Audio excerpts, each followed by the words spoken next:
Halo Sobat Prisma, selamat datang di podcastnya Prisma. Podcastnya Prisma adalah bagian dari UKM Pengembangan Prestasi dan Riset Mahasiswa yang dibuat untuk menginspirasi Sobat Prisma di bidang akademik maupun non-akademik. Bersama aku Salma yang akan menemani Sobat Prisma untuk berbincang-bincang bersama pembicara yang tentunya akan membagikan kisah menarik dan inspiratif bersama kita. Oke Sobat Prisma, kembali lagi di podcastnya Prisma episode yang kedua. Nah, di episode kali ini kita bersama pembicara dengan segudang prestasi dan pencapaian organisasinya. Ada Mas Dimas Bayu Setiawan atau yang akrab disapa Mas Dimas. Dan Mas Dimas ini seperti yang aku sebutkan tadi ya Sobat Prisma, Mas Dimas ini punya beberapa pengalaman organisasi. Saat ini sedang menjabat sebagai Sekretaris Umum UKM Prisma UMS dan juga menjadi pengurus harian Divisi Media Generasi Baru Indonesia atau Genbi Solo. Adapun pencapaian yang telah diraih oleh Mas Dimas, yaitu sebagai penerima beasiswa Bank Indonesia tahun 2021 dan 2022, menjadi tim PKM Center UMS, dan baru-baru ini berhasil meraih juara 1 dalam kompetisi esai yang diselenggarakan oleh HMP PPKN UMS. Wah, kalau dari pengalaman dan pencapaiannya Mas Dimas ini, udah nggak perlu diragukan lagi ya Sobat Prisma. Oke, tanpa berlama-lama lagi, langsung saja kita sapa pembicara kita kali ini. Halo Mas Dimas, gimana nih Mas kabarnya di tengah-tengah cuaca yang cukup ekstrim ini? Halo Salma, Alhamdulillah baik meskipun di musim yang ya kadang hujan, kadang panas ini ya. Kalau Salma sendiri gimana? Wah, Alhamdulillah ya Mas, aku sendiri juga baik. Dan buat Sobat Prisma juga semoga selalu diberikan kesehatan gitu ya di cuaca yang kadang panas, kadang hujan seperti sekarang ini. Nah, biar lebih akrab lagi nih Mas, mungkin Mas Dimas bisa say hello dulu dan memperkenalkan diri nih ke Sobat Prisma. Oke, makasih Salma. Halo teman-teman semua, halo Sobat Prisma dan yang sedang nonton podcast ini tentunya ya. Selamat gini hari, semoga dalam keadaan yang sehat. Oke, dan Sobat Prisma tentunya udah kenal dong ya sama Mas Dimas ini.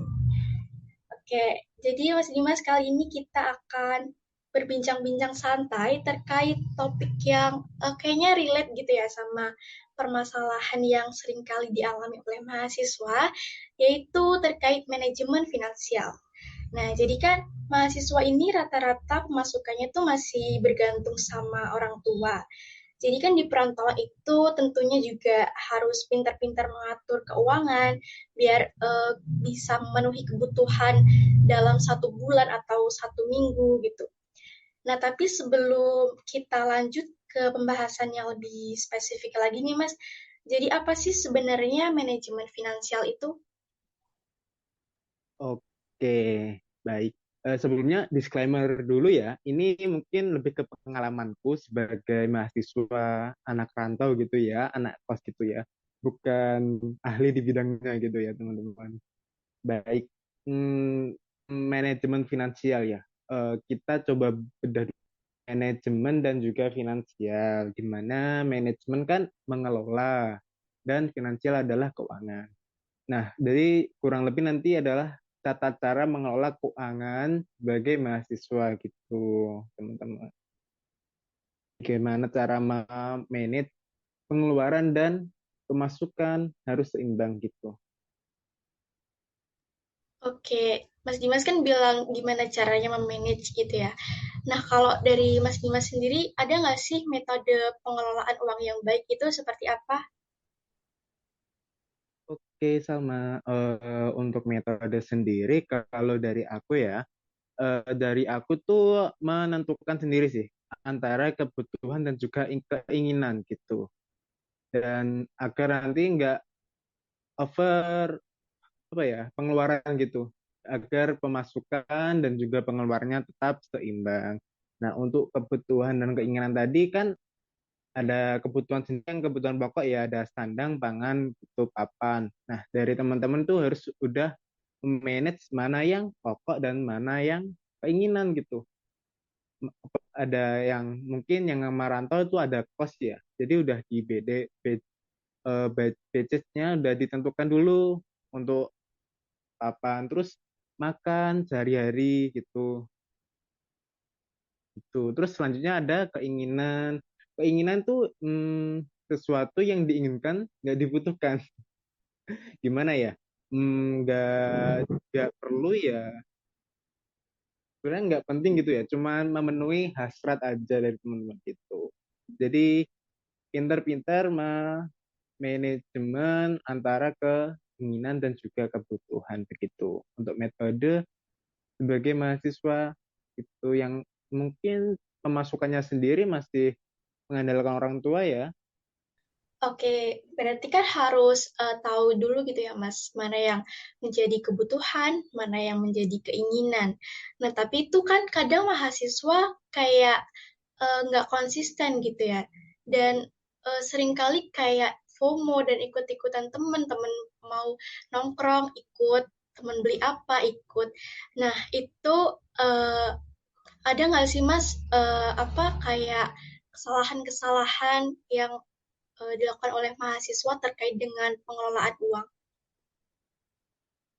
Iya, benar banget tadi ya. Kesalahan-kesalahan yang sering dilakukan mahasiswa itu seperti yang dibilang tadi dari Salma tentang FOMO, ikut-ikutan teman-teman gitu. Sebenarnya kan itu sudah masuk keinginan ya, nggak kebutuhan lagi gitu. Jadi kesalahan yang sering terjadi menurut pandangan dan pengalaman ya mungkin ya, itu terlalu memenuhi gengsi dan keinginan, bukan kebutuhan gitu. Terus sebenarnya itu ada yang bilang kalau inflasi lifestyle atau gaya hidup itu lebih sulit untuk diturunkan daripada inflasi keuangan yang notabene mungkin bisa direda dengan menaikkan suku bunga gitu ya. Tapi kalau inflasi lifestyle itu nanti susah untuk diturunin. Jadi mungkin teman-teman bisa mengatur dulu dari gengsi, nggak usah ikut-ikutan dulu lah. Kita kan diamanai untuk orang tua kuliah tuh untuk belajar, mencari pengalaman gitu. Jadi masih fokus saja untuk kebutuhan mencari ilmu, menuntut ilmu gitu, sesuai dengan amanah orang tua. Terus lagi kesalahan mungkin kalau sudah dijatah sebulan nih eh, uang saku dari orang tua, itu upayakanlah punya tabungan. Karena kita nggak tahu apa yang bakal terjadi dalam waktu sebulan itu. Mungkin tiba-tiba ada kebutuhan yang sangat penting dan sangat mendesak, jadi diperlukan tabungan agar nggak apa ya keteteran gitu. Kan kadang kalau udah dijatah dari kita sendiri kan malu ya mau minta lagi gitu, sungkan lah rasanya gitu. Dan yang penting jangan FOMO lah, jangan tergoda dengan promo gitu. Misal di cafe A ada promo buy one get one gitu, nggak usah ikut-ikutan. Sebenarnya itu mm, masuk lagi ke keinginan. Sebenarnya kalau kamu beli itu artinya itu kamu boros senilai itu, bukan hemat malah. Jadi kalau misal ada promo potongan 10% jadi 15.000, itu nanti jadinya kamu malah boros 15.000 gitu. Jadi kembali lagi ke kita untuk memanajemen keinginan dan juga kebutuhan dan itu sama. Oke, Mas, tadi kan Mas Dimas udah nyebutin kayak kesalahan-kesalahan yang sering kali dilakukan sama kayak yang solusinya gitu ya. Nah, kira-kira kebiasaan seperti apa nih Mas yang harus diterapkan oleh mahasiswa terkait pengelolaan uang dalam jangka pendek maupun jangka panjang? Oke, kalau jangka pendek sendiri itu kalau mungkin dapat uang saku nih dari orang tua itu di awal bulan ya. Nah, itu udah dari awal itu udah plottingin kebutuhan kalian dalam sebulan itu. dibuat plottingan kebutuhan pokoknya apa, misal sehari harus habis berapa gitu.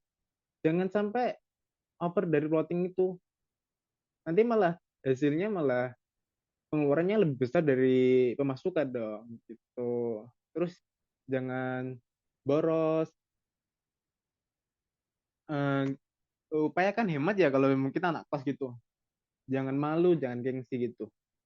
Bisa apa ya, mulai bawa air putih sendiri gitu dari rumah pakai tumbler, nggak usah malu, nggak usah apa gitu. Terus bisa deh cari tambahan tambahan untuk jangka pendek ini, tambahan pemasukan maksudnya. Nah, bisa didapat dari mungkin ikut lomba. Nah, nanti kalau menang kan dapat hadiah kan ya. Biasanya kan ada uang gitu. Nah, itu bisa masukin dicoba-coba aja ikut lomba gitu. Terus kalau ada siswa bisa daftar aja. Benefitnya banyak karena kalau dapat beasiswa kan ada dapat bantuan keuangan antara pendidikan ataupun biaya hidup ya, tergantung instansi yang memberikan gitu.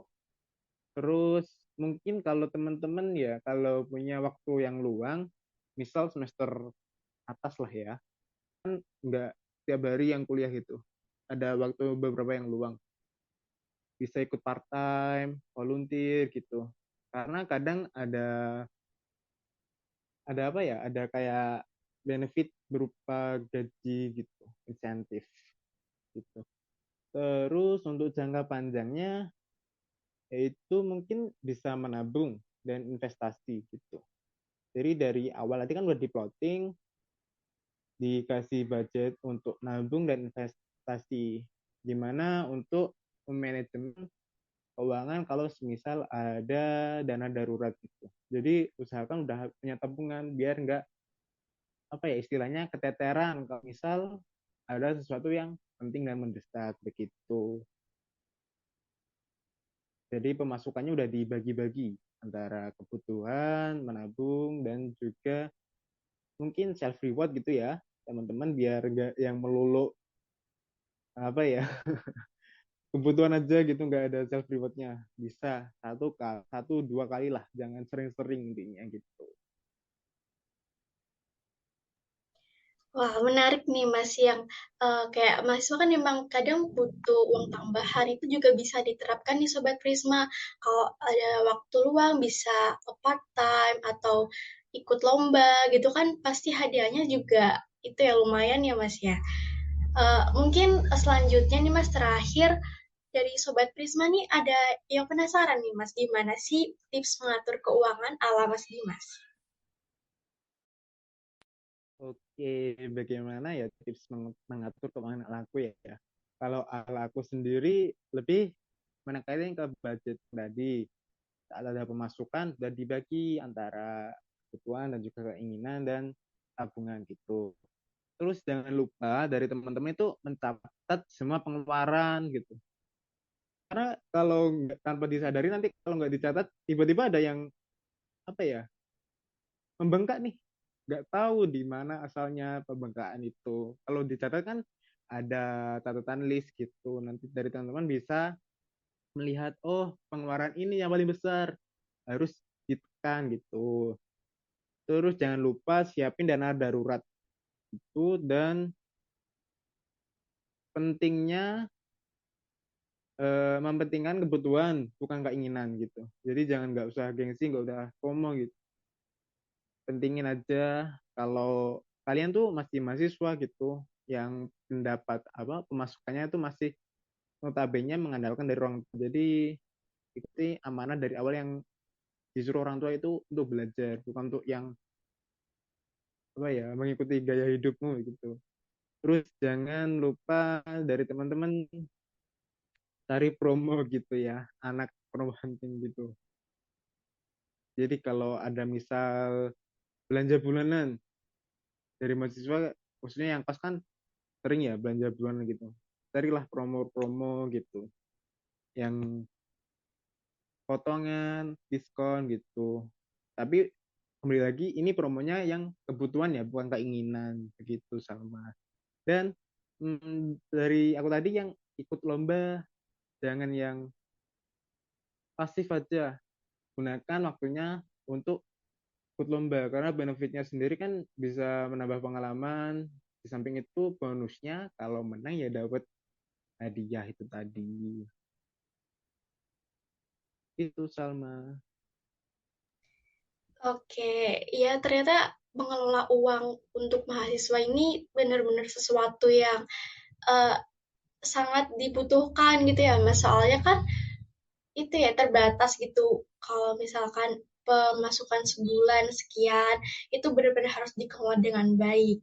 Oke, Mas mungkin ada closing statement nih buat Sobat Prisma. Oke, closing statementku dari aku sendiri, mungkin dari teman-teman gak usah gengsi, gak usah FOMO, kembali ke tujuan awal kalian kuliah itu apa, yaitu mencari ilmu begitu, dan jangan lupa coba sesuatu yang positif seperti ikut lomba, ikut daftar beasiswa, part time kalau misal ada waktu luang dan tetap hemat dan jangan lupa menabung gitu. Oke, gimana nih Sobat Prisma? Udah ada insight ya terkait manajemen finansial. Ternyata tuh harus benar-benar dipikirkan baik-baik ya antara kebutuhan dan juga keinginan. Biar kebutuhan bisa terpenuhi dan nggak boros tentunya. Oke, terima kasih banyak Mas Dimas yang sudah berbagi cerita, tips-tips, dan juga pengalamannya dalam mengatur keuangan. Untuk Sobat Prisma, terima kasih juga sudah mendengarkan podcastnya Prisma episode kedua. Dan jangan lupa nantikan terus podcastnya Prisma episode selanjutnya. Akhir kata aku pamit, terima kasih banyak. Wassalamualaikum warahmatullahi wabarakatuh.